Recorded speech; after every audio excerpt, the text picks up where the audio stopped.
what's up, Juventini? Juve just can't shake this damn thing with Atalanta at home. Yesterday was no different. We got Adzic, we've got Tudor in the crosshairs as the firing squad is out. And has the Iceman himself been frozen out? Holy smokes, we got a ton to tackle in the aftermath of a 1-1 draw between Juventus and Atalanta in a match that was extremely frustrating for Juventini, and we're going to tackle it together with Lucci and Nick. Happy to have these boys with me today. Lucci, how you doing, brother? Could be better, but we move. Anyways, happy Sunday. We move. That we do. That we do. And Nick, we got to also mention, this is another appearance for Nick. He's been with us on the show before, but now this is the first time as an official cast member at the AJC. So welcome aboard, brother. How are you doing today? Thank you. I'm doing good, man. Lucci said, could be better, but not doing too bad. Doing all right. Yeah, we'll hash it all out today here, everybody. All right. So sadly, these draws, we've had experience last year in covering and recapping draws with 16 of them last year. Oh my God. And I see Too many. I see a name that I don't like seeing in this chat here, whatever. Malta, the ghost of Malta. Holy. Hopefully that's not the case. But what's up to everybody in the chat right now? We got Cliff in here. We got Vincenzo G. We got Sikoko, Chow Chow, Footfax, YT, Antonio, Swarit, Michael G. We got LJJ. It's great to see you all in here. And of course, Swarit. All right, we're going to rock and roll and get into this game, okay? We are going to really streamline this thing because most of everything kind of ties into one another, I think, when you get into the feelings and thoughts on this particular matchup. So let me rock and roll here. We go from starting lineup. You had Di Gregorio, Gatti, Bremer, and Kelly, Kalulu, Cope Miners getting the start, Thuram, Cambiaso, Adzic with Yildiz and Openda there to start this thing off, okay?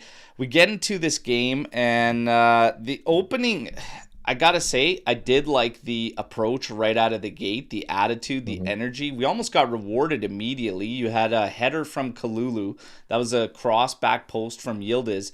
That is a one-hopper off the post that Karnaseki wouldn't have gotten to, I don't think, if that thing is just inside of that post. So unfortunate that we couldn't get rewarded. And honestly, it felt like that for a while. Juve, a ton of possession, around 72% for the majority of that first half.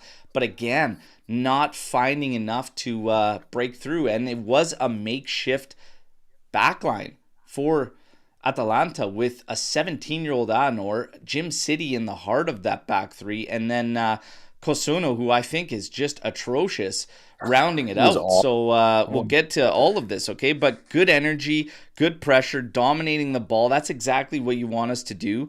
We get a free kick in a great spot. Thuram had a shot that went off Pasalic that almost left Karnaseki standing there. No such luck for us to loop into the net. Goes wide.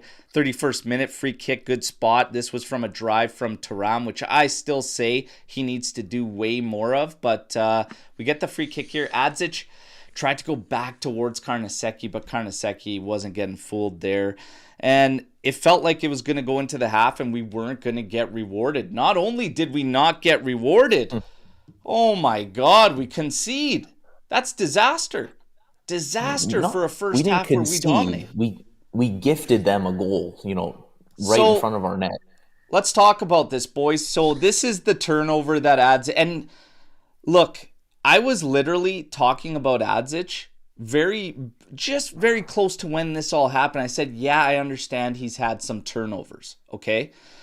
I understand that. And in the final third, though, he showed more balls than practically all the other guys out there at trying to make something happen and having the wherewithal to actually shoot the damn ball.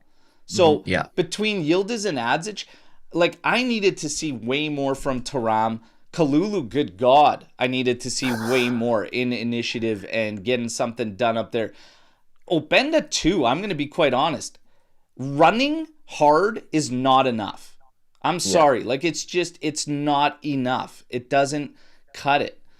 So I can appreciate the pressure. I can appreciate that. But Cope Miners, I need more. I need more of some type of impact and influence. But I don't think it's a solely Cope Miners issue in the midfield. Even with Thuram, I'm going to get to that because I think there's more. This turnover, yeah. I mean, he needs to do better, for sure. The touch was awful. He could have one touch passed it to Kalulu, who we saw at the top there. But I'm sorry. I'm not ready to just turn into the firing squad on the 19-year-old. But who gave him that pass in the first place? Well, this is why I'm going to break this thing down of what pisses me off the most. He does have two players, as we could see, very close to him. Right there. Okay? Mm-hmm. Do you see Kalulu at the top just standing there by himself, on the flank? We could. Yeah, acres you're of telling space. me a 29 or 30-year-old whatever Gatti can't just swing it out there rather than throw it at Adzic that has to think about two guys on his back there? Makes no we sense. can't just swing it out. Or here's something. Why don't we just use our second pivot midfielder, the guy we spent 60 minutes? Oh, hang on a second. He's abandoned his post like he does on numerous occasions, standing at the halfway line, not even a friggin' option. And when we cough up the ball, because the 19-year-old is the one who wants the ball at his feet, our second pivot is nowhere near to even be able to help in the situation. What in the hell is he doing already moving up there when we're building up from the back? He's got no...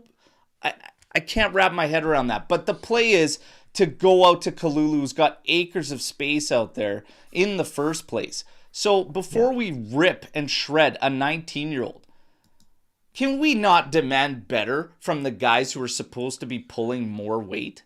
I have a major problem with this goal. And, okay, let's get beyond that, okay? Because Adzic did make a bad play after that. Okay, that's cool. 3 guys cannot bail him out. Gatti, you've got hands on him right here. You can't rip him down and just say, I'm going to take the professional foul.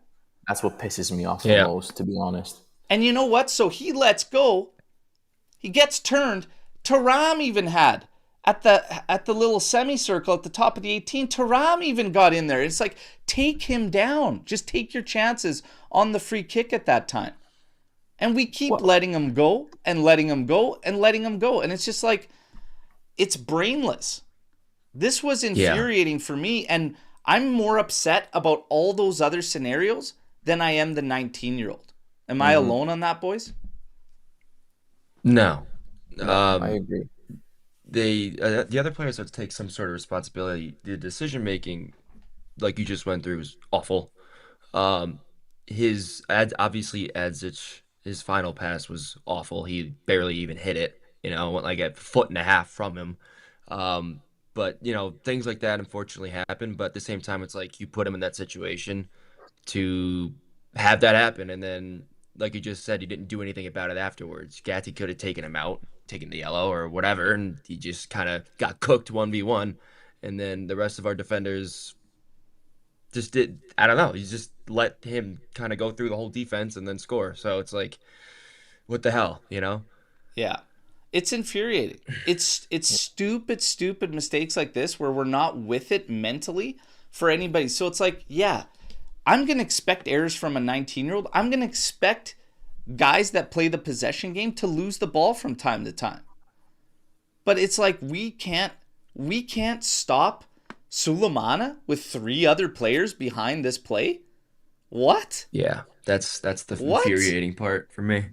Yeah, that's the part that drives me nuts because all these guys you're gonna have turnovers.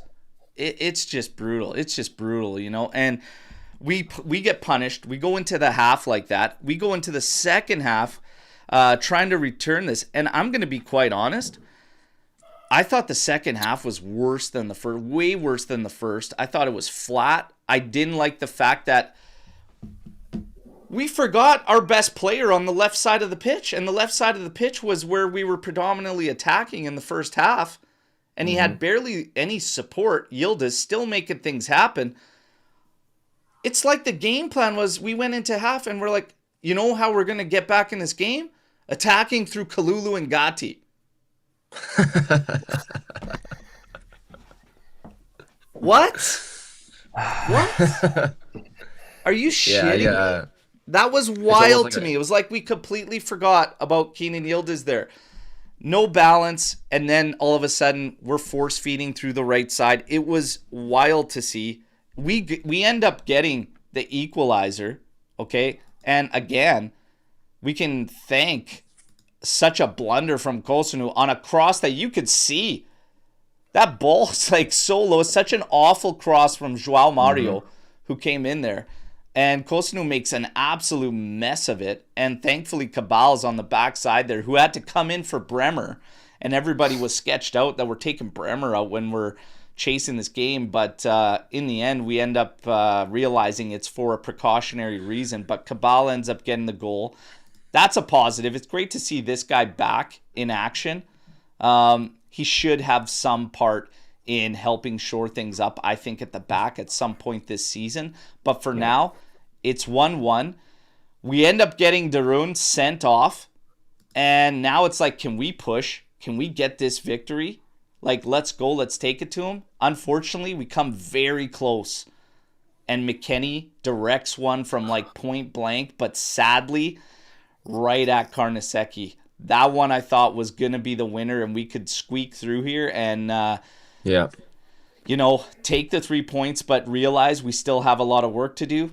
In the end, we take 1 point and realize we have a lot of work to do from all involved. It ends there after the great McKennie chance, and I'll give you the rundown here on stats and ratings, and then we're going to tackle the overview, everybody. So when you get to your stats, 67% possession for Juventus, 24 total attempts to 12 from Atalanta. 2 big chances.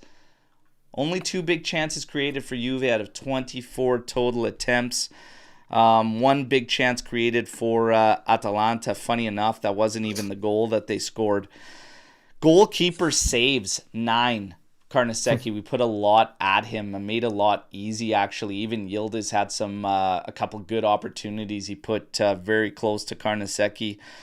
Yeah. That's about where she lies there. If we're going to look at player ratings before we get into the boys' breakdowns, Di Gregorio a 6.7, Gatti a 6.4, Bremer a 7, Kelly a 7.1, Kalulu a 7.1, Cope Miners with a 7.2, Thuram 6.8. Had to leave this game with a precautionary reason. Again, everybody, what we're hearing right now, he is going to be monitored. He is going to be evaluated, but it seems it is nothing to worry about. All right, so we get some good news there with Kefren Thuram. Hopefully, after the evaluation, it's more good news. Cambiasso a 7.3. Adzic 6.2. Yildiz 6.6. Openda 6.6. For your substitutes, Weston McKennie with a 6.9. Vlahovic 6.1. João Mario a 7. Zigrova a 7.3. And Cabal a 7.8. All right, fellas. Now it's up to you guys. We've got the stats. We've got the ratings there. I want to hear your breakdowns on this match. Give me all your thoughts, what you thought about it, your positives, your negatives, and your 3 top players. We're going to start this one with Lucci. Go ahead. I had some question marks about the starting 11 to begin with. I didn't like Openda starting. I think he's more of a substitute player. I think he can be more influential in a game coming on as a substitute. Like you mentioned at the beginning when we started, Jonathan David Iceman getting iced out by the looks of it. Not even the second option off the bench, which is very concerning to me. The Coop start was also quite kind of interesting. But with the positives, yes, we had the ball a lot, which was good. They didn't really threaten us other than us, turning it over in front of our own net and shooting ourselves in the foot. But we didn't really have any great opportunities. I didn't think we had the ball. How many shots we put right at Karnaseki or corners that were, went wasted. It's just overall, the negatives was just frustrating. That feels like two easy points that were dropped. There's no way we shouldn't have won that game, really. Even after with the red card, we didn't push hard enough. There wasn't enough intensity. There wasn't enough urgency to score a second goal, I found. And he brings on Vlahovic for 32 minutes, who did absolutely nothing. And he's playing right wing at one point, trying to cross into absolutely no one because he's the one supposed to be in the middle. So go figure that. Yeah. I Frustrating. think It's frustrating. I could definitely agree with some starting lineup concerns. I mean, for me, Kalulu and Gatti cannot share the pitch on the right side. Like, you just cannot do that. And I don't think it's a surprise to anybody that the entire first half, our play ran up the left side and we had nothing on the right side. It may seem like nothing because we still dominated the play. We still got in the final third a lot, but it does matter because we do not have that balance across the pitch. And what that does, it allows any team, not just Atalanta, whether they're makeshift or not at the back, it allows them to clamp down way easier when there's zero threat on the opposite side. Yeah, it just allows them to just clamp down and have really no problems and not be contested or tested properly to spread out and open up space for other players. I have a major issue with Kenan Yildiz getting double teamed, triple teamed, which we should come to expect now because the surprise element is gone with this player. Other guys need to step up. And Cambiaso in the first half, I saw a guy that, maybe looked like he was switch on. Second half, it looked like he couldn't care less. And Thuram needs to do more. But there's a fundamental issue in there, breakdown for me, when we're talking about Thuram and him being able to do more. And it does affect the middle of the pitch. And I'm going to harp on this a lot when it gets to my segment, but 3 midfielders is an absolute fucking must for this team. And I've seen enough. And our coach needs to also realize this. But we'll get into that. Luch, your positives, negatives, and 3 top players. Positives, I guess we didn't lose, so I guess you got to take that as a positive. Again, I don't have many positives. I was very frustrated with that game. Okay, I've got a few. I've got a few in there, but that's fair enough. The negatives you kind of touched on. Who were your 3 top players? I think those ratings are way too high, by the way. You would think we blew them out of the water and won 4-0 or something. But who were your 3 top? Yildiz deserves a shout. He was very good in the first half, as we come to expect. Again, like you mentioned, the negatives, I think, again, not getting him the ball enough in the second half so he can try to do something. Gatti, another one. How many times have we seen him take just brainless, stupid fouls when it's not needed? The one time he needs to make a foul, he doesn't do it. Like, dude, what are you thinking? They were far enough from the box where that free kick probably wouldn't have been, unless it was something spectacular, probably wouldn't have been much of an issue. That was very frustrating. Top 3 of the match, Yildiz, Kelly, I also thought was very good again on the ball in possession, pretty sound defensively, no issues there. Everyone was worried about him. He's probably been our most reliable defender to start the season, obviously, other than Bremer. And I know I'm gonna stir the pot a little bit today. I thought Coop was probably his best game with us yesterday. He had something like nearly 80 passes or touches, and he covered the most ground, I think, for everyone. And yes, I know he's positionally, again, sometimes out of position, but I think that's why, like you mentioned, Berto, we need that third man in there. You need Locatelli in there to kind of shore up the midfield with. I think we might get into it when I get to co-miners, but I'll give you your stats. So for Kenan Yildiz, 78 touches, 3 key passes, 82% accurate passes, crosses, 1 out of 6 was accurate, but of course that 1 out of 6 almost bagged a goal for Kalulu. Long balls, 1 for 3, but he was doing a lot of grunt work too. 6 for 11 on ground duels, 1 for 1 on aerial duels there. I mean, still 3 key passes. I'll give you some stats when I get to my overview of this match that is why I'm not picking on Adzic and what I need more from everybody. But that's Yildiz numbers. If you go to Cope Miners, he had 73 touches, 100% accurate passes, 51 for 51, 4 key passes, 5 for 7 on crosses, 3 for 3 on long balls accuracy. It was nice in the first half to see him actually make long balls and switch fields. Found Yildiz on one that sprung him on a 1v1. It was a good performance for Colt Miners for sure. Lloyd Kelly, 84 touches, 91% accurate passes, even threw in 1 key pass for himself. Only 2 crosses, neither accurate. Long balls, 8 for 13. Ground duels, he won 1 for 1. Aerial duels, won all 3. Only lost possession 10 times. He pretty much made every play that he had to in that game. He was probably the cleanest at the back. So there you go for your 3 players. Now we're going to get to Nick, your overview of the game, what you liked, what you didn't like, and your 3 top performers. Well, I'll tell you what, I didn't like a lot from this game. Fair enough. It was just a tough watch and one of those games where I'm just sitting there kind of just looking at the TV like this the whole time, just like, same shit, different day type thing. But I don't know. I have a very big problem with Cambiasso, and a lot of it has to do with him giving the ball away for no reason with just awful passes. His passing accuracy's got to be like the worst on this entire team. I don't really get it because he'll do something brilliant and then just give the ball away to the other team, and there's not a single player from Juve in sight from where he's passing the ball. I don't get it. It infuriates me, and he's been doing this the past few years, even with the national team when he plays too. I notice he does this. It bugs me a lot.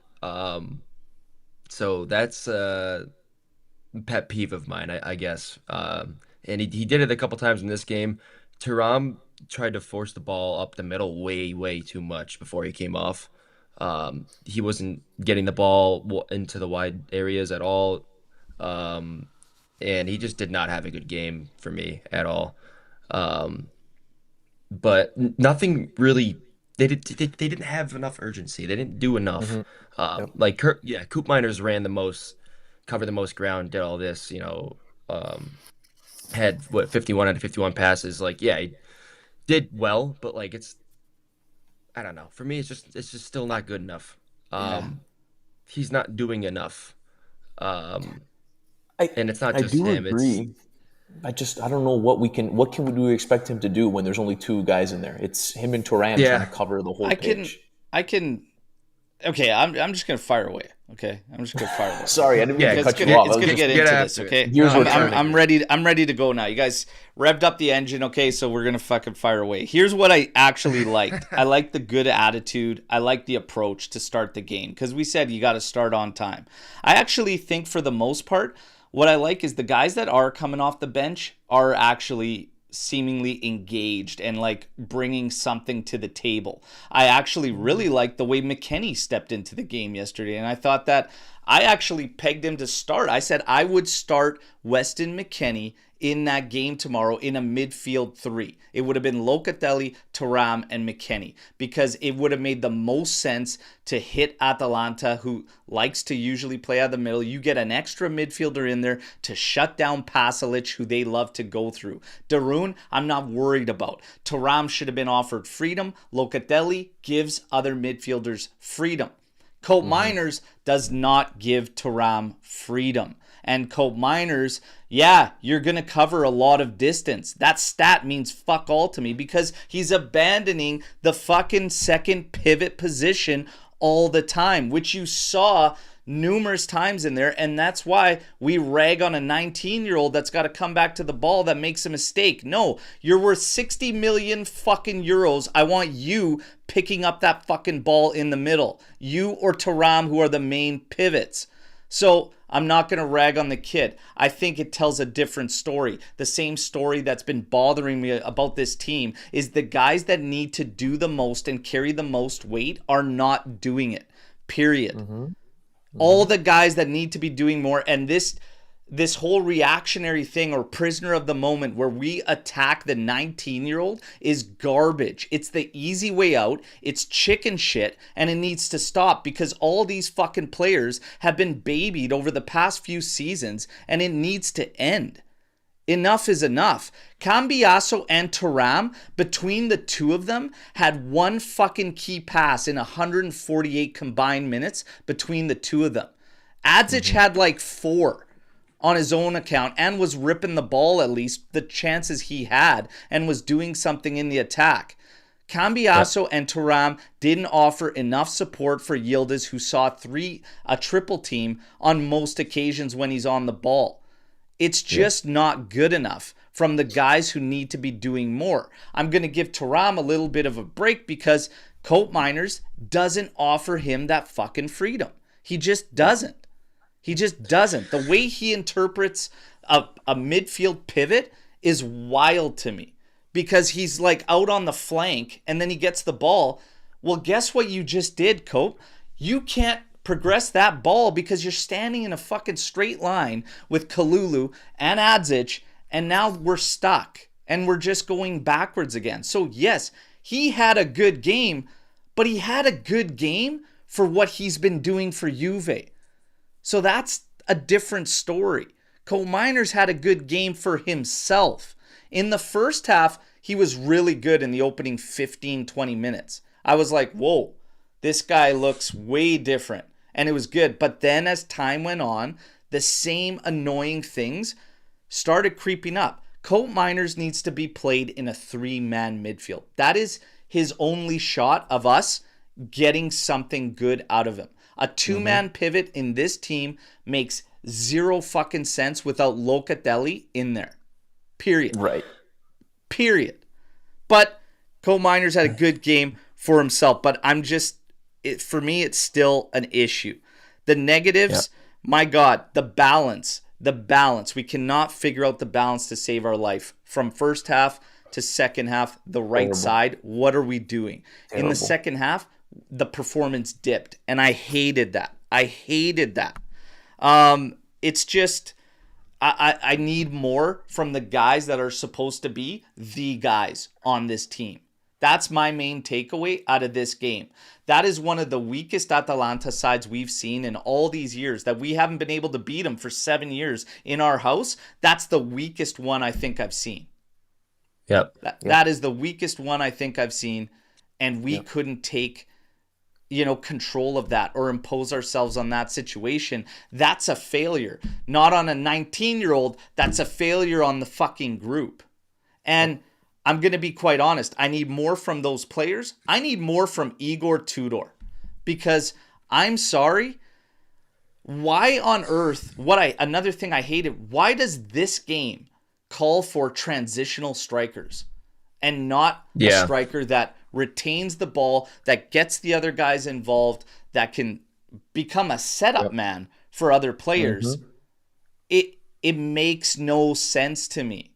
It makes no sense to me.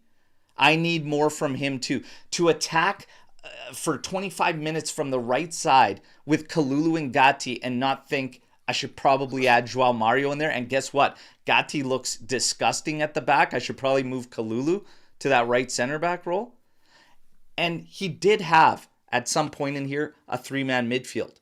And we had a 4-man backline. But it was a midfield with Cambiasso as one of those midfielders. And that's a hybrid. And that's not the same. 100%. So to get that balance, you need 3 midfielders. He has to do it. Adzic can rotate in there. Miretti can rotate in there. Cope Miners can be one of those 3 midfielders. But to keep asking so much of Thuram isn't going to happen unless you get the fucking guy in the pitch that gives freedom to the other midfielders, and that's Locatelli. And guess what? He's also your fucking captain. Can we stop fucking around? Can we stop fucking around now? I just don't get the stubbornness when it comes to not playing even 2 strikers or 3 midfielders. It doesn't make sense to me. And that's on Tudor. He's not, like you mentioned, I think Coop and Thuram would both better succeed with Locatelli in there, with 3 of them. David, even Openda might even be better with a pair of strikers instead of just the one of them up there on an island, hoping to barely touch a ball. that comes back to the tactics and the coach. You're not putting them in positions to succeed, especially against this team. Against any team, really. He also had this question that came up after about two strikers, because I said maybe you want to go for two strikers. Maybe that's why Vlahovic comes in early. At one point you want to go with two strikers in there. You can do that. He said no, it seems difficult. It's highly unlikely that we ever go with two strikers. Yeah. What? Yeah.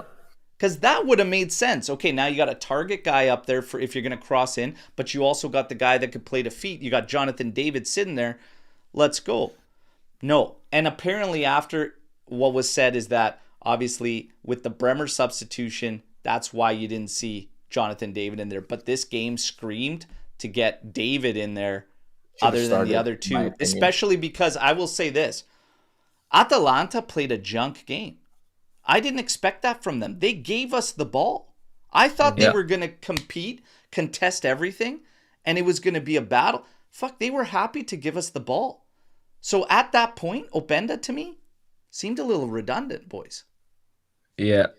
Let me ask you guys something. What would be your formation if you wanted to do a three-man midfield, and then you guys are saying two strikers, and also where would Yildiz fit if there's two strikers? Like if you did like a 3-5-2 or a 4 I'm actually 4-3-3, I'm in favor of scrapping the three-man backfield, Nick. I'm going 4-3-2-1 with this team. I agree. I honestly never really loved this three-man back line. I would say it may be late September, but I'm thinking Merry Christmas, motherfuckers. Let's go with the Christmas tree. 4-3-2-1.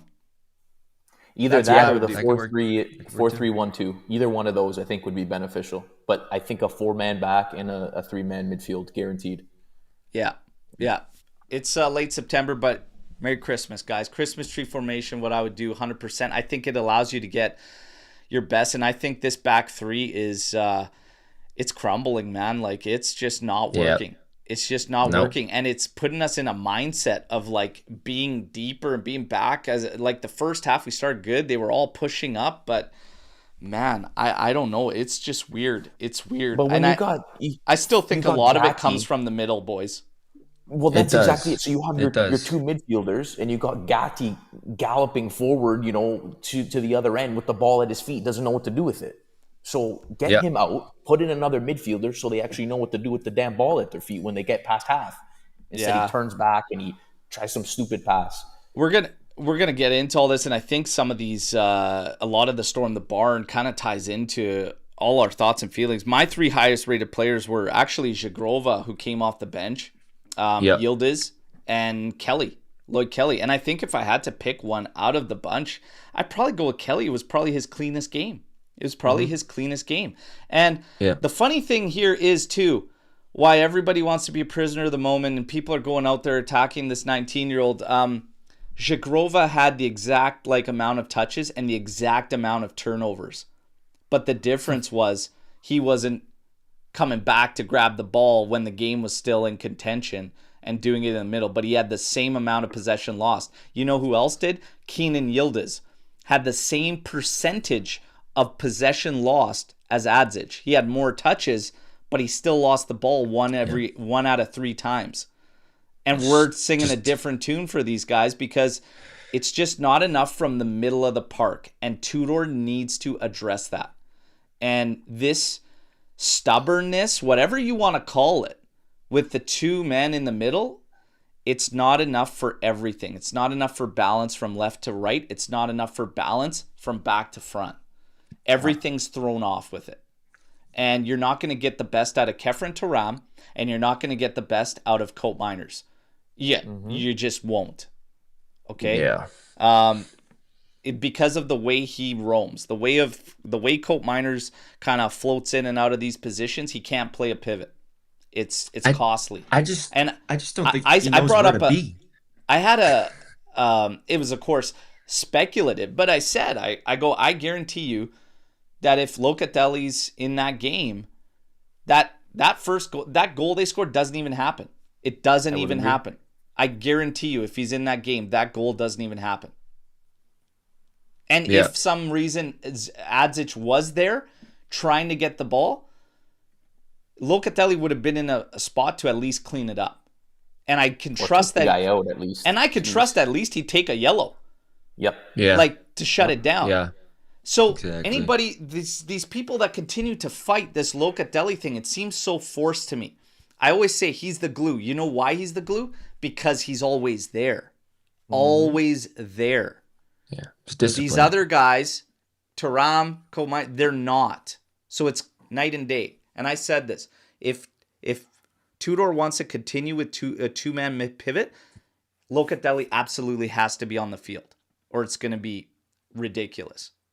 So he's got to sort it out. And Tudor, is he a genius with the Cabal sub? Or like he acted a certain way when that goal went in and he was all smiles there. I was actually agitated by that. I was like, dude, what are you smiling about? Kosunu had a howler and Cabal happened to fortunately be there to tap that thing in. But I go, this is not a match to smile about. This was an embarrassing performance for me, in my opinion. Yeah. This might have been more frustrating than Verona last week. It might have been. Yeah. Yeah, like pure luck. I don't understand this guy. Anyways. I could be wrong, but it looked like from my perspective when they showed his face and the camera, he was like, "Oh shit, that shouldn't have went in, but I'll take it." You know, like unbelievable, man. Unbelievable. Yeah. But yeah, it seems like we're on the same page. Jonathan David, man, everybody's painting this picture like he's on the outs. It's like, how could he be on the outs? Like, did you guys, like, there's people saying, oh, he's been terrible since we got him. I actually disagree with that. I think the only bad performance he had was when we were trying to play him and Openda at the same time. But they were both junk. Yeah. But in all his other performances, I actually think if you're talking about build-up play and like linking up with the teammates, he's been the best of the bunch, in my personal opinion. I agree. I was going to say link-up play. He was pretty good, at least the first game that I watched him play. Yeah. But he's not even getting the right opportunities to go in and succeed. How many minutes has he had the past few games? I can't even recall. Well, that's just it. And it's wild to me. But here's the thing. This all points to one issue that I've kind of had that I've said for a while we have to keep our eyes on with Tudor. I'm growing serious doubts about his reading of games. Oh, yeah. The subs were just... The past few games, the subs haven't made sense to me. The timing, the players... Yeah. I don't know. Yeah. And I said that from the Champions League game against Dortmund, I think. Like, it's just very questionable. I don't know what he's trying to do. Yeah, I would have changed something at halftime. I thought for sure he was going to make at least one or two subs at half, because whatever that lineup was, for me, that wasn't it. I'm really questioning his reading of the game. Because when you're watching this game yesterday and you don't change anything to affect the right side balance in the second half, I'm like, that's kind of strange to me. And I would have given him the benefit of the doubt, for like 10 minutes, maybe hit the 55-minute mark. And then I was like, okay, you know what? Gatti should go and you should get Joao Mario on. That's probably where I'd start. Okay? Adzic needed a sub. And it's like, okay, you're going to take Adzic out of this game. Who do you put in? Because Zhegrova's probably only got a certain amount of minutes in his legs, right? Chico Conceição wasn't on the team sheet. He was off the squad list there, right? So how do you maneuver this? Openda was up there, great. He was running hard, but this game screamed for Jonathan David out of the bunch. You put Vlahovic very early, 58th minute, Vlahovic comes in, and I'm like, okay. But this game, man. And this is again to the reading of the game.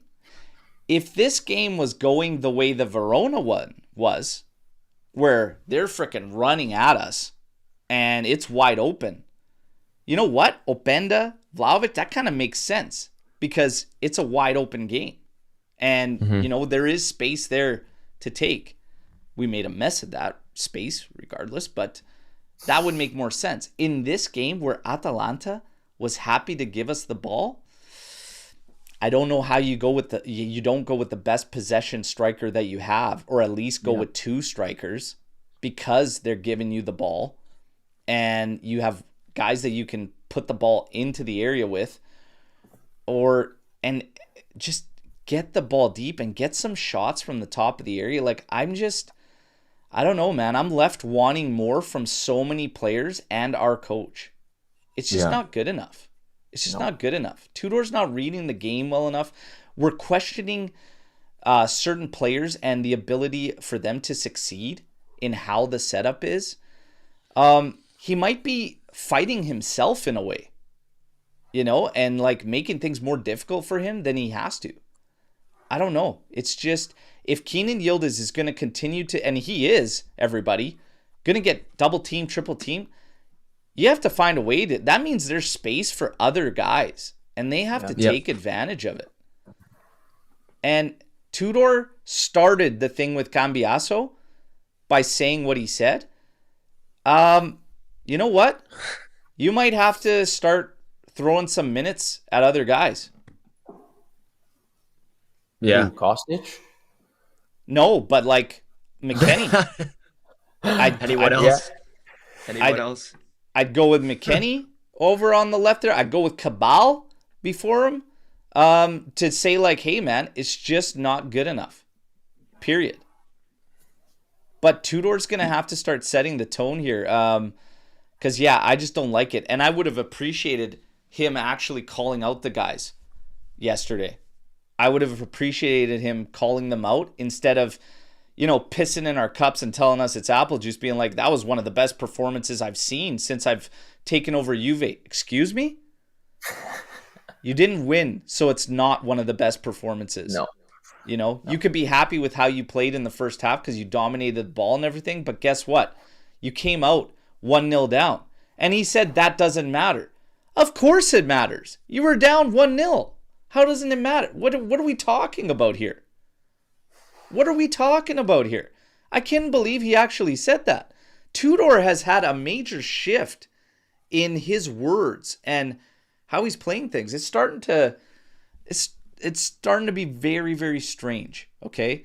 But the honeymoon phase is over. Tudor's finding that out, boys.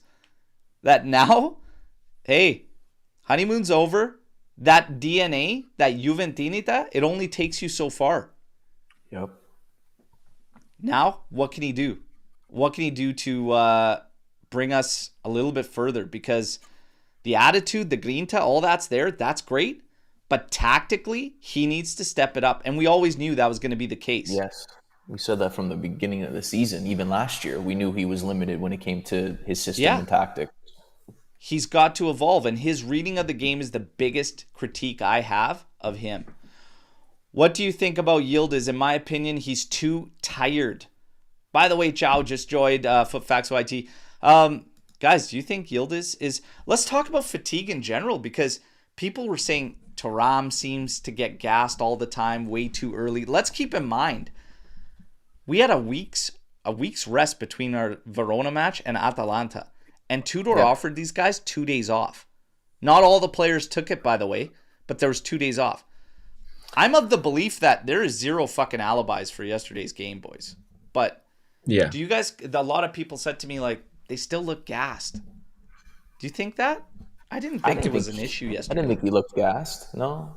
If anything, I'd say like Thuram, maybe. Thuram, he seems to look gassed. He just didn't have a good game at all. But he did have a calf issue. Maybe that's why it kind of looked a little bit worse, maybe. Yeah, I don't know. It's really hard to read, but he did look gassed in my opinion. Yildiz, I don't think so. I don't think I agree with that. He just, like you said, he didn't have the space to do much anyways, and then he didn't get the ball much in the second half. It's just like I forgot he was on the field for a little bit. You know? In the second half, it was disgusting to me that we forgot about our best player. I know, but I don't know. I don't think he necessarily looked gassed. I think I'm going to be quite honest. I don't want to hear it in September. I was just going to say, what are we, 5 games in? Come on. This Darren Burgess signing might be the biggest signing we've ever made by the sounds of it, the way we're making it seem like September 28th. We're exhausted. Um, good luck and Godspeed to this guy, because that's his whole game: training, conditioning, fitness, rehab and recovery. Jesus. Step one: take the carcass out that is Milik. This game on Tudor shouldn't be starting Gatti. Call before the game started. Also, Kalulu as a wingback and starting Cope Miners. Horrid lineup. Thoughts? Okay, my thing is the starting lineup, even if we had question marks in it, wasn't a problem. They started well enough where they should have scored a goal within the first 10 minutes, realistically.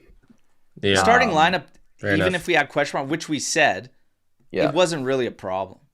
And No, it wasn't. When it's you not- it's not dominate, like when we you have got dominated. 74% possession in Yeah. the first half, when you're all over them, when you're creating attempts and they're trying to do a smash and grab game on you, the starting lineup isn't a problem, right? We lacked balance left to right, and he needed one sub in the second half to change that. That doesn't scream at me that the starting lineup was completely wrong, right? But I would like to see Gatti and Kalulu broken up. Yeah. Like, I didn't love the starting lineup, but I don't think that was what did us over, conceding yeah, that goal. You know, in the we end, just I think I'm going to stick to the fact that these guys, if you're on the ball that much and you're going at them, it's a makeshift battle. Like, you gotta take that over. You gotta win that game. Yes. You just gotta Yeah. do better. We're talking about 24 attempts to 12, 2 big chances for us, 1 big chance for them. I mean, I expect more bigger chances created if you're on the ball that much, 70% throughout Yes. an entire game, and you're getting 24 attempts. Like, I'm expecting us to put any team away with those kind of numbers. But Let's again, going back to this with a 3-man midfield, you're not only keeping the ball, which we had anyways, you're probably creating more chances because you got more options, more creativity in the final third, instead of playing Gatti and Kalulu, who are very limited when it comes to creation and crossing and the ball at their feet, to be completely honest. Like, it just, I don't know what he was planning with not only the starting lineup, but even like at the start of the second half. He didn't change anything, and he usually does it. Yeah. Guys, Openda's been getting ripped on pretty good, and people are saying this signing was a stupid signing for Juventus and never made any sense and whatnot. Do you think too harsh and too early on Openda, or what are your thoughts on that one coming out of the backside of this performance? What do you guys think? Too early, too harsh for me. I barely even seen him play, you know? Like, I don't know. This was not the game for him, I don't think, in my opinion, but at the same time, it's like it's way too early to tell. I'm not really on that early, you know, bandwagon where I'm starting to rip on players before they could even have a chance to prove themselves. So I think it's a agree. little early for me. And he barely touched the ball yet. Like, he was on an island for most part. He was chasing errant Yeah. defenders for most of the time yesterday. Yeah. I don't know. I think it's a matter of, and this is another thing that's kind of strange about the whole scenario is David and Vlahovic had the most time to work with this team already prior into this and whatnot. You're kicking things off in the first match of a very tricky schedule for Juve. As you've got Atalanta, you're going to have Villarreal in Champions, and then you're going to have Milan, who's only playing in one competition right after that. Guess what? Yeah. It was an intense week before. You're in another 3 games in 7 days, and it's going to be another intense one.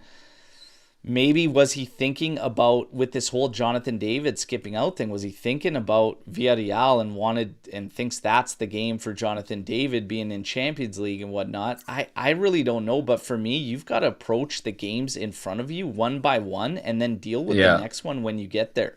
Like, we're not at a point or nearly strong enough that we're still questioning our 1A setup that you can be looking ahead. And if Tudor is thinking that in any way, shape, or form, I think that's risky business. And I don't think we can afford it. So, Openda, I would agree with you guys. It's way too early and way too harsh. I mean, if we go by that account, we're going to just be ripping through players nonstop. It's just we've got to pump the brakes, and we've got to I don't know. I'm starting to get a little concerned too that maybe something's in the water at Juve, whatever, with players. But I don't know. It's just weird to me, man. Like Nico Gonzalez looking like a different guy at Atletico all of a sudden, and even saying like, I just wasn't myself at Juve, and that's all he really said. He's got to be careful too, because by the way, it's just a loan technically. So watch yourself, Nico. But I don't know. I start to wonder, like, why is it that we get these guys? They're on great statistical things. Like Colt Miners is a, top 5 midfielder 3 years running on the trot in Serie A, comes to us, and it's like we got his abandoned third cousin. That we're like, who is this guy? This is not the guy we signed. You've got Jonathan David, solid in Champions League numbers, all this, and it's like now all of a sudden we have doubts. I don't have any doubts, but why? What is going on? Like for me, I'm starting to wonder if there's a bit more going on at Juve, that why can't we get the most out of our guys? And I'm starting to not buy this weight of the shirt thing. And we know we're a big club. There are expectations. We know that the fans, we are part of this fan base, that they are like, we are demanding. We know all this. It's never going to change around Juve. But based on the results that have come over these past few years, I think that weight kind of eases, because you're like, okay, they're giving you a chance to get fresh starts. They're giving you leeway by taking heat from the fans, talking about top 4 last season and all this. I just can't understand for the life of me why we seem to struggle even when we're signing guys that are in good statistical seasons, good form, numerous seasons on back end. Like, I'm starting to get worried. Do you guys have those concerns? Yes. I think coming from somebody who played the sport his entire life, 90% of the game, like literally 90% of this game is played up here. It's not a physical thing. So environment is a huge thing. The people you're surrounded by, the teammates, the coaches, the staff, whatever. Your self-confidence is the biggest thing for me, personally. That's why Coop Miners looks horrible, and it has since he got here. I think his confidence just literally went straight down into an abyss, and he hasn't found his way back up. Yeah. And it's tough to get it back. It really is, especially when you hit rock bottom. We've seen flashes where he's gotten better, and he didn't play awful yesterday. He did okay or relatively well, despite all my criticisms. But I just really think a lot of it's mental, man, and a lot of it is just team cohesion and chemistry. It's just like it's not there. Like a lot of players just look lost a lot of the times. Yes. Yeah. And there's a lack of. The only player I could say has confidence on this team is Yildiz and Adzic too. With the shots yesterday that you were saying, he's taking shots outside of the box. He's not afraid to shoot the ball. That comes down to a confidence thing, in my opinion. So it's like we're lacking so much of that, and it's really all mental for me. It really is. We have the players; they're not bad players. This isn't a bad team at all. It's just figure it out up here. Figure out your lineup, get the chemistry going, and I think we have a good team and we can compete. It's frustrating. It really is. It is infuriating. And I mean, Top Bins here, like, playing to what I'm saying, because it's like David, Canada's all-time top scorer, fantastic numbers before coming to us in Ligue 1 and Champions League. Openda, 44 goals and assists combined in 50 games for Leipzig. Vlahovic, Serbia, top scorer. Like, what are we the problem? Are we the problem? Is it fair to ask? I mean, you start to wonder, because what do you want to do? I always ask people all the time when they shit on these signings and they're like, these are garbage signings. And it's like, well, do you want to sign guys that are on only one good year? That's a little bit more risky, but these guys have had consistent good seasons in the bag.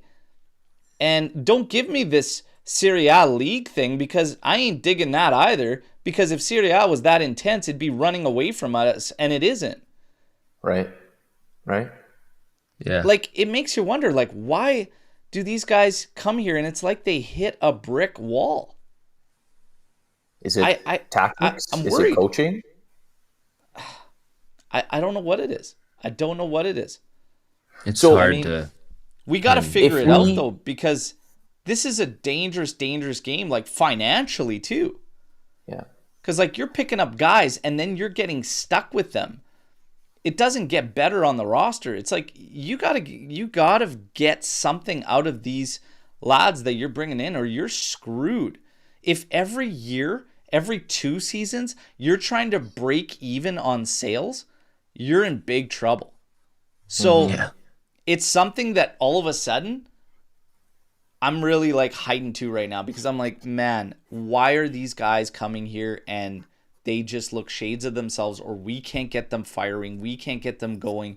We got to figure it out, and we got to figure it out fast for many different reasons. For ambitions, for competing, for trophies again, for financial reasons, and even for acquisition, bringing in players in the future. Like, it ain't a good look when people come here and they start hitting brick walls, and then like we can't sell them, or we're scrambling to sell them. It reeks of Man United. Gross. I want to throw up. Exactly. But it does. It reeks of like what they've done. Unfortunately. You know? So we got to figure it out. And I don't know, this weight of the shirt thing, I don't know. That's got to be on recruiting too, because if you lay this all out for these guys and they're still willing to come in and do all that, then they're fine with it. Like, something's got to work. Something's got to be off. I don't know what it is, but it's alarming, and it's a little bit of a red flag now. You got to start wondering. Our next 4 games, extremely difficult. Doubt we win a single one. I'd say make or break for Tudor. So the firing squad is out. I actually saw yesterday, I saw yesterday already Tudor out, and guys coming out like firing. The firing range, I wasn't kidding when I said that at the start of the show. The firing range is out, man, and they're after it. You know, what are your thoughts on that when you're hearing that already? Like, where do you stand? Like, I'm going to be quite honest. I ain't thinking about, we need some type of stability here, man. Like, I don't think he's far off of getting something that will work for us. And the fact that he told us in the press conference ahead of this game that he's willing to, or he's got new formations that he's trying out, I've got my fingers crossed that we hit something that starts to click with everybody. Because he's got the players on his side. You know? That's half the battle. Last year, we didn't even have that. But the problem is he's losing the biggest battle when it comes to winning games and tactics. Having the player support is great, but it's not showing on the field. And Al, I do agree you do need stability, and you want to try to keep your coaches consistent just so you get a bit of familiarity within the players. But is this really the guy we want to get familiar with over the next 2, 3, maybe 4 seasons? I don't think he's the answer long term. He's not the guy I really see helping to develop and build a winning team, a winning, maybe the mentality, but a winning team, you know, in Champions League and in Serie. I don't think he's your guy. He hasn't been that guy anywhere he's been. I think it's too quick to determine that and say that, because right now, while we have frustrations, if he comes out in the next 2 games and all of a sudden we do see a 3-man midfield and shit starts clicking, and he stops rewarding guys that shouldn't be getting minutes to start games, and we start clicking, he's turned it around. Like, I mean, how can we make that decision right now that he's not our guy long term? Because he may seem stubborn now, but if all of a sudden he corrects some of that and he evolves, I mean... But why hasn't he done it yet then? Well, maybe he hasn't felt that way because we're not losing. If you're not winning, it's a loss. But we're not losing. We come out of this, if we come out of this round and we're 3 points out of the top, he's still in that top 2. He's still battling in there and competing. Whether we've dropped points here and there or not, he's still amongst the top. Yes. But how many of these results have been luck? Hey, I get it. I need more from him. But the fact of the matter remains, what's the expectations of this team and this squad going into the season? For me, it's That's a top whole two other and battling thing. for the Scudetto. If Yes. by the end of this stretch, we're 9 games away from like the top or something, and it's like, okay, we're getting away from ourselves, it's a different story. Right now, they're concerns and they're red flags, but they're not like Tudor out for me. They're not that This level. this next month will be very telling. If it goes downhill already from now, if it continues to go in that direction, you got to consider a change. You have to over the next 4 or 5 matches. I think you have to. You're throwing away the season that early. I don't know. I don't know, And man. It's a tough. going based on his track record, he just hasn't been anywhere for a long period of time. It just doesn't work out for more than a year, 6 months. I don't think he's been anywhere over a year. So are we seeing the same thing? I don't know. It just feels really, really early to be talking about getting rid of this guy. It just seems really, really early. I think if I look at this team and I break things down, there's a lot of positives. There's still a lot of positives that we're seeing. And I mean, I just think we're so close to like, this is what's tricky for me is like, I totally understand the concerns of it being close to like a skid. I totally get that. But we're also pretty close to something that's really strong, I feel, based on the roster we have. Like, I think he's pretty skinny at the back line. I said this the whole way through. Like, this past summer, how you don't prioritize bringing in a solid defender to help is wild to me. So he's pretty skinny there.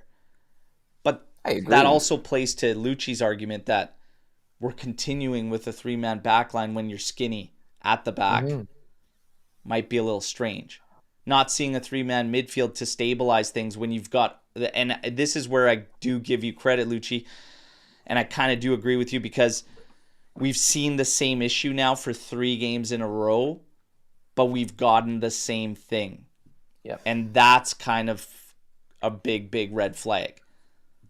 So I'm still just thinking it's way too early for us to be talking I'm not saying I disagree on it being too early. I just think over the next month, depending which direction this team goes in, if it continues to trend down then and nothing changes, you're going to have to think of something because obviously he's not willing to change.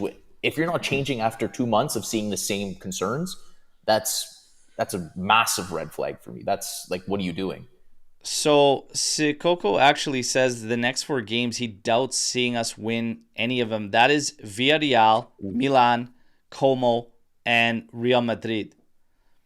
Keep in mind, after Milan, we have an international break. Yeah. Villarreal is going to be extremely difficult, guys. Yeah, that's our next matchup. That's in Champions League there. And Villarreal right now is through 7 games, sitting at 16 points, 2 points off of Real Madrid in La Liga. If you look at them, just, I mean, they play really, really good football. I think, have predominantly been using a 4-4-2, but it's kind of like a hybrid. And it will switch up in game into a couple of different setups. They're a tricky side to play. A couple Canadians on there too, don't they? I'm a bit nervous about that game, if I'm being quite honest. They got a couple Canadians? Yeah, I think so. Isn't Buchanan and someone else there? Did they end up picking up Buchanan? I think so. I don't see. Yeah, you're right. Tejan Buchanan is there. Yeah. Isn't there that other guy too, Olawasu or Olawasi, or isn't he? Well, damn it! Now it's gonna be. Not that I really care. I don't know. No, we're still gonna beat the piss out of them. Are we gonna beat the piss out of them, guys? How would you line up Juventus to play Villarreal? See, give me your setup. I want to see a 4-3-3. Just try it. Or I mean, you guys are saying a 4-3-2-1 or a 4-3-1-2. It's all a Yeah. variation of four three Yeah, three, in yeah. my opinion.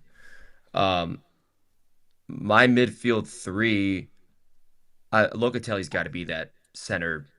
Yeah. If you want to do a defensive center mid or whatever The he's glue got to be guy. there in the middle. Yeah. Yeah, Yeah. the glue guy. Yep. There we go. Turam, obviously, with having Locatelli there, he can have more freedom to do what he does best, which is drive forward, make something happen for the team.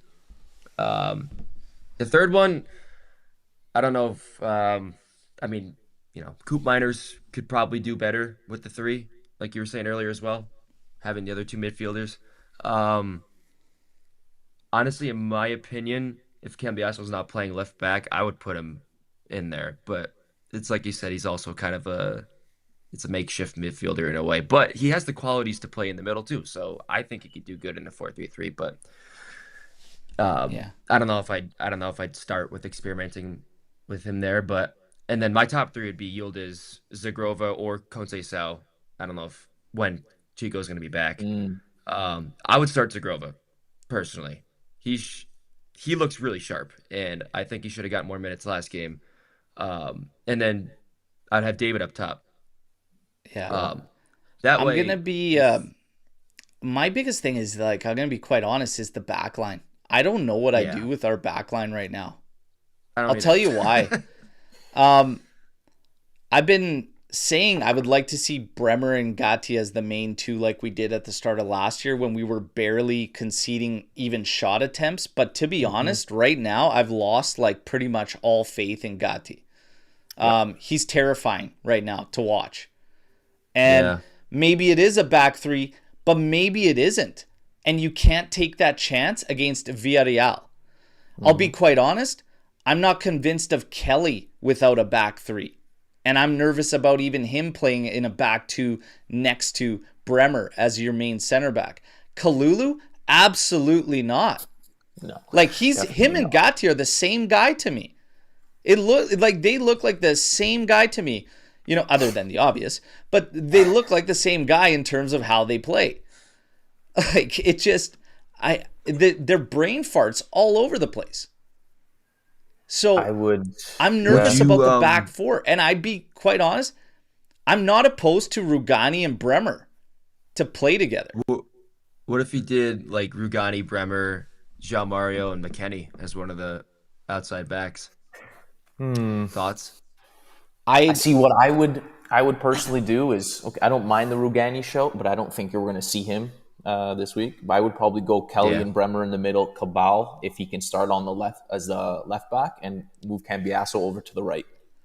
Because That's probably what Cabal I is would do. another guy that can play center back, but in a back four, I need to see it with these guys. And that's why I think it's a damn shame we didn't utilize a Verona game or a Atalanta match against a weaker Atalanta side to test this out and see what Yeah, you got yeah, there. this yeah. wouldn't be That's the the game to do problem. that. And We're that's almost why we I want was Juventus that's to why do I was that. battling everybody that said, "No, now's not the time." When is the time?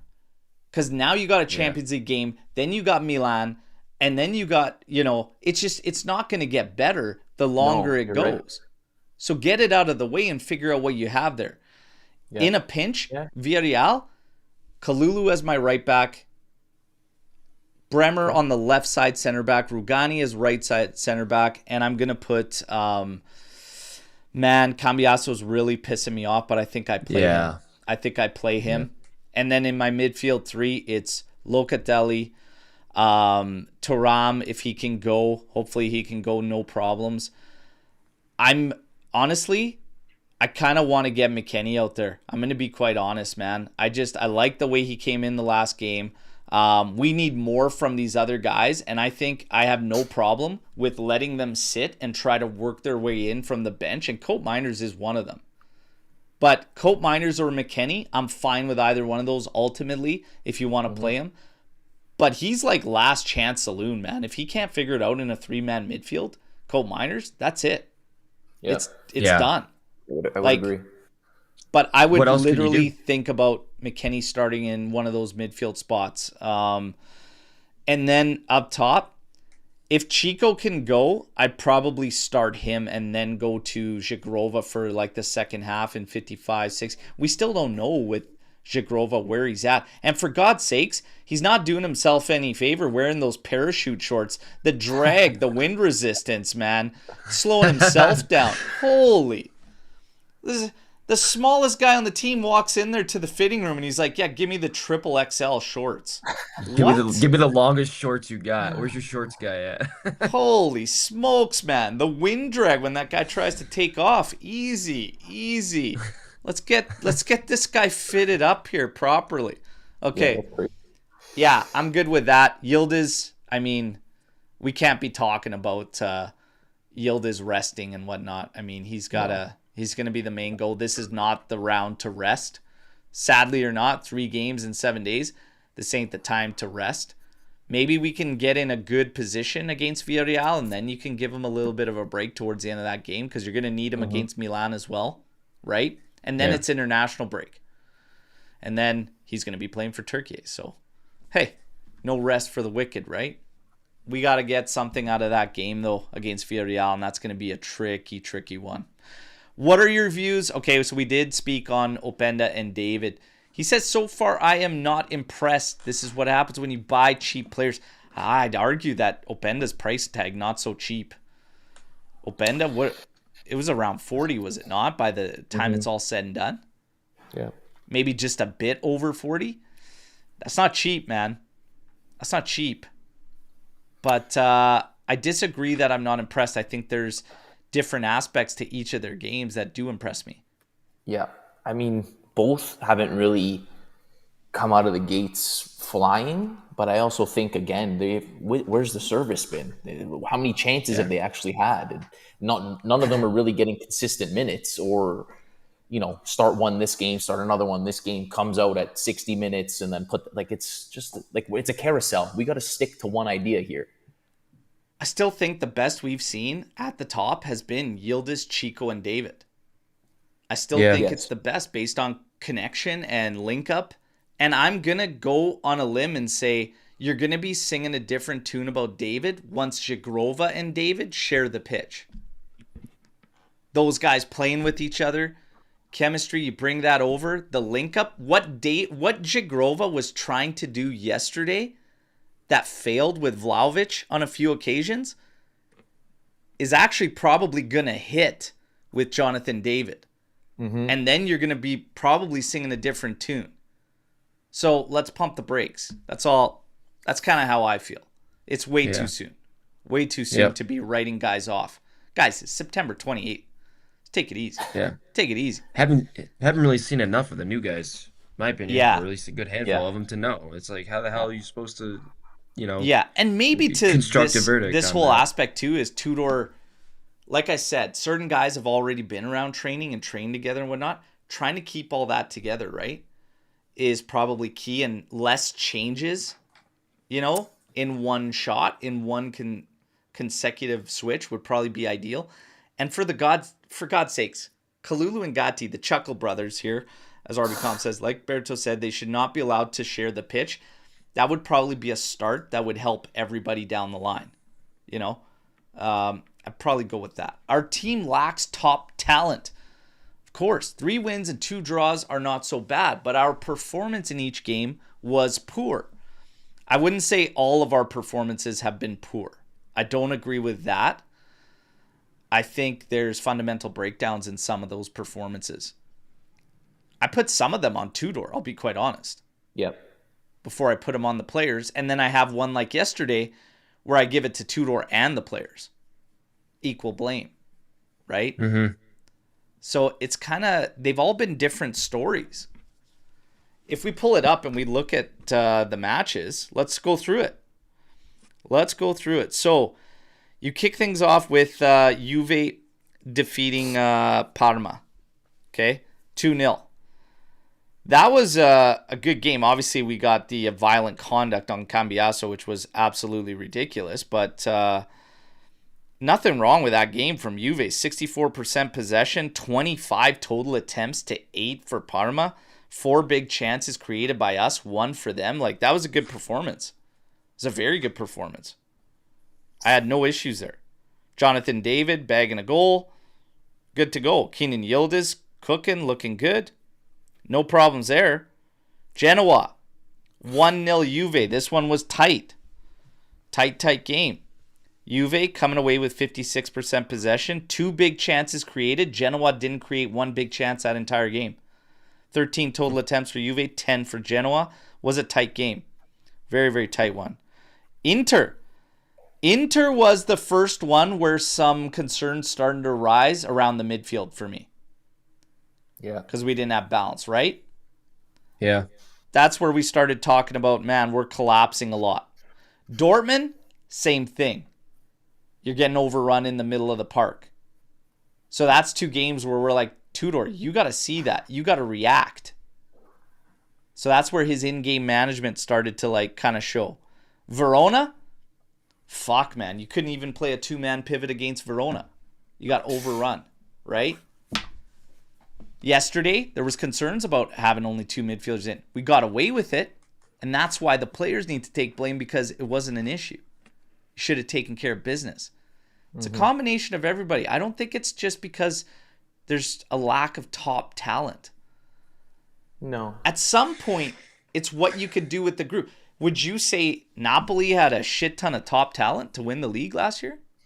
I wouldn't. No, not really. It's a team sport, man. It's all about the team chemistry and how the team plays together. Yep. It's not always individual. Look at PSG with all the big signings, I'm not last year, but the years prior, Messi, Neymar, Mbappe, and big names, big money, whatever, top players, never worked out. Right. Yeah. It's not always about that. It's about the team. You gotta at some point, it's what you can manage to get out of the group. Yeah. You gotta have some blue collar guys. You gotta have some grinta guys. You gotta have some. Everybody's got a role to play in that team. I think we can do more out of what we get out of the group. That's Conte's bread and butter. Mm-hmm. Yeah, it all comes Fucking down Antonio to the coach, Conte man. is talking like they just had the worst mercato ever in Napoli already. He's playing games. He's playing mind games. He's talking like they did nothing. He's like, oh no, this isn't. You guys want to talk about a super mercado? That's not a super mercado. And he's playing the game out there. Last year, he won the Scudetto with Juan Jesus and Rahmani as main center backs. I don't want to hear about lacking top talent. They got rid of Kvaratskhelia and didn't even care. Didn't even miss a beat. You got to manage more out of what you have. Yep. Yeah. I see some Storm the Barns on backline. We've already covered. There are some question marks there. What to do. Alex Juve is coming out with his ideal. It's a 4-3-2-1 Christmas tree. João Mario or Kalulu. Bremer and Kelly as your center backs. Left back Cabal with Cambiaso as change up. Thuram, Loka, McKennie. Chico and Jagrova to interchange. Yildiz and David. That is almost practically spot on to what we came up with, boys. Yep. That's pretty. I'm down, Alex. I'd be okay with that. I don't know if I would start Cabal ahead of Cambiaso though, just based on can he give you a full 90 or 75 minutes? Fair to say if we don't get 6 out of 6 versus Villarreal and Milan, Tudor out? No.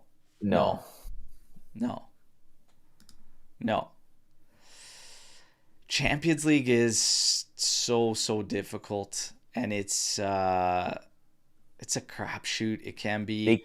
They cannot afford to. Honestly, they can't afford to lose this game against Villarreal. You have to at least get something from this game because Madrid is going to be a whole other.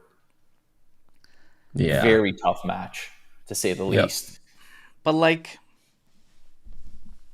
man, is it like if you lose both of those games, you're in trouble. You don't get 6 points in these next 2. Like that's it. I can't say yes. No, it just can't be Tudor out that quickly.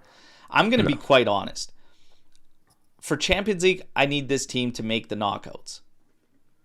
And then from there, I just want them to be a pain in the ass team to play against. That's what I really need in Champions League.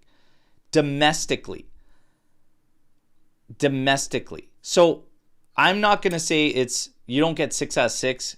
It's Villarreal, Milan, Tudor out. What I'm going to say is if you don't get 3 points against Milan, Ooh. it's going to start having an alarm ringing. So I'm going to go that far to say that the Milan game outcome is going to, because based on what could happen today and where we sit, losing 3 to Milan could be very, very big in terms of the Serie A race, and then it'll start the alarms from going. I'll just go that far. But it's not Tudor out, but the pressure's starting to ramp up on him, and the honeymoon phase is over. Tudor's finding out. Do you see Tudor at Juve next season? I love him. Hope he wins everything this season, but I don't think he's good enough on a tactical level to be our coach. Chris coming flat out and hammering it. Do you think he'll be the coach next season, Nick? No. Lucci's not even waiting his turn. He said no. Sorry, Nick. No, yeah, I agree. I don't think so. But the question is, who will? Who's going to be the coach? I know they were looking at Mancini, like going into this year. Other than that, I have no idea. I don't like any of the current options, to be fair. So here's my thing: is like I love Tudor. I mean, I think we can all say we like the guy. You're rooting for him. The tactical part is a big issue. Yep. Here's my thing, and I said this past summer, and when we got played, okay, and Conte didn't come, whatever, it was like, why didn't you want Tudor when you wanted Tudor before? And then this past year you wanted Conte. Somebody asked me, Maran asked me. And I said, well, it's quite simple, because I think we're at a point now where you need an elite level coach. Yeah. And Conte is an elite level coach. His CV tells us that. He's a winner. When you talk, not in Europe, but hey, different story. Right now, let's get back to winning domestically, then we'll talk about that. Now, when you talk about elite coaches, I do believe we need to bring in an elite coach. Will an elite coach walk into Juventus until we get things rolling properly? I don't think so. Probably not. Yeah. Remember the rumors earlier this week where we were like, Del Piero's coming in, hopefully, as like, I was like, please God, bring Platini, bring Del Piero, whatever, because it would be a big sign of some actual football guys at the top. Mm-hmm. Yeah. Because if you want to try and draw in an elite level coach, it's not going to be Sleepy Ferraro that's going to draw this guy in, despite you guys being in a little bit of a turmoil at Juve and you're trying to do better and you're trying to get back to winning and competing. If you have a hope of doing that, it's going to be through a guy like Del Piero. Mm-hmm. Yeah.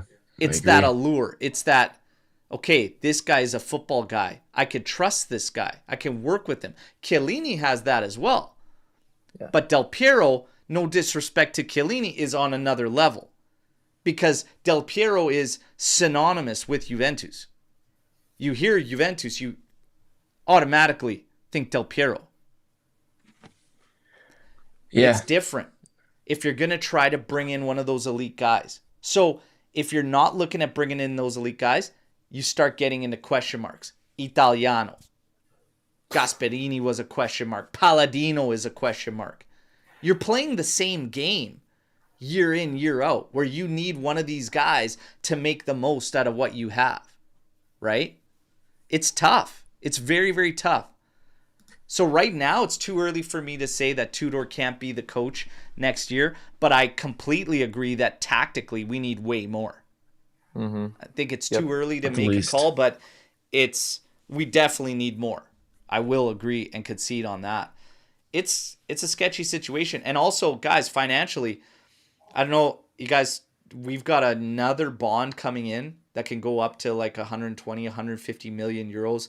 They plan on being completely good to go financially in 26-27 season. But guess what? Every year that we create these issues, or we're talking coach out, or what does that do for Keenan Yildiz? What does that do for guys like that?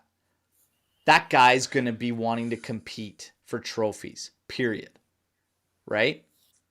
So it's a sketchy thing to do, to keep playing the carousel. But at the same time, Hey, talk is talk. Bullshit walks, man. Results matter, right? It's a tricky spot that Juve's in. We got to get it Yeah. right. You don't Yeah. want the last thing you want is Yildiz being like, you know what, I want out. Even if you are going to get covered financially and do all this, like it's You don't fuck, want that. man. There's a lot of pressure on Tudor right now and this group. But guys like this is what going back to the whole thing this show. We have to get better from our top guys.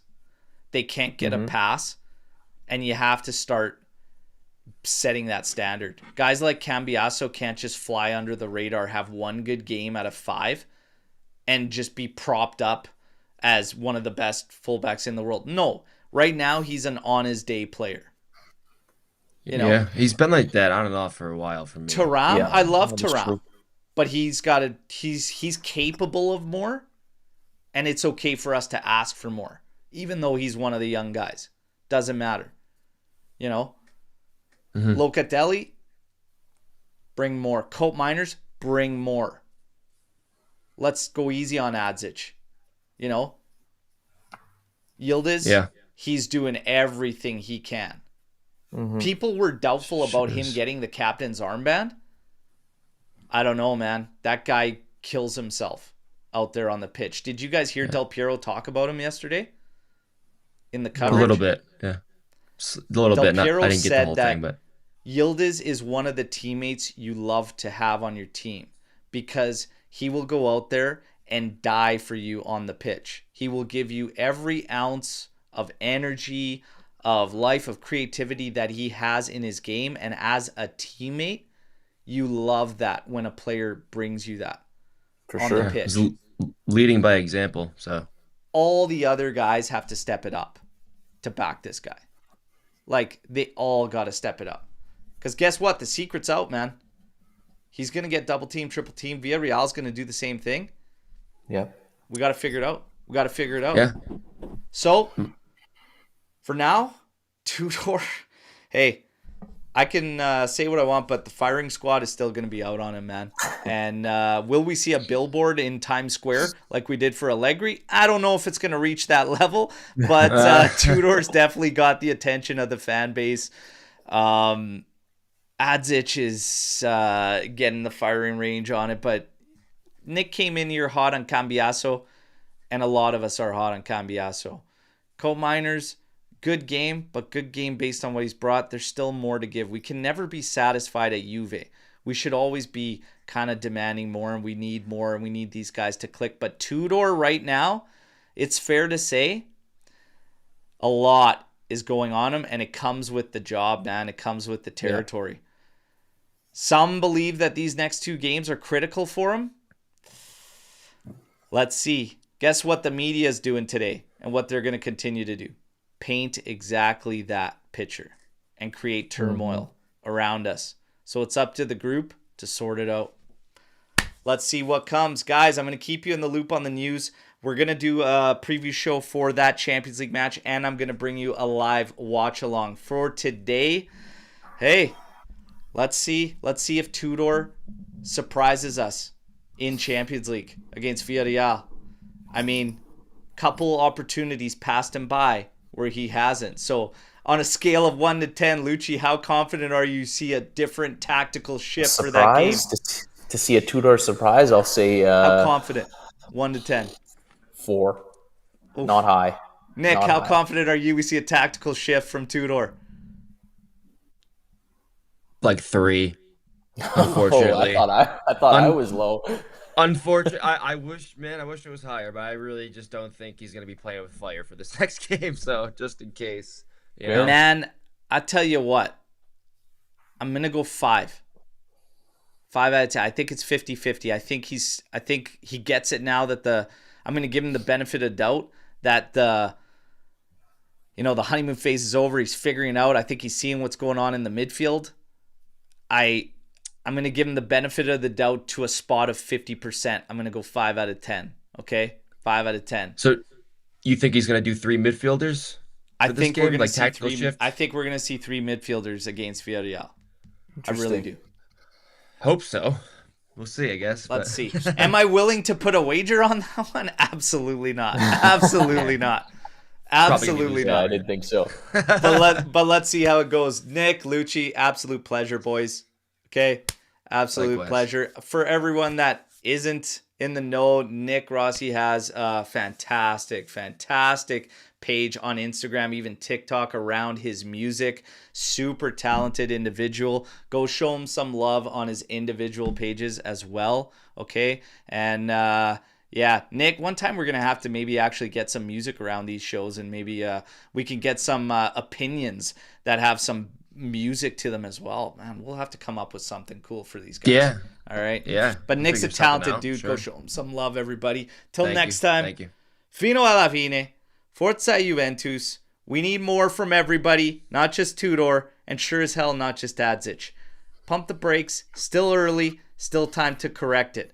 Will it happen? Hey, we'll follow along together and see if we can get it right. Ciao tutti. Enjoy the rest of your weekend. We'll talk to you real soon.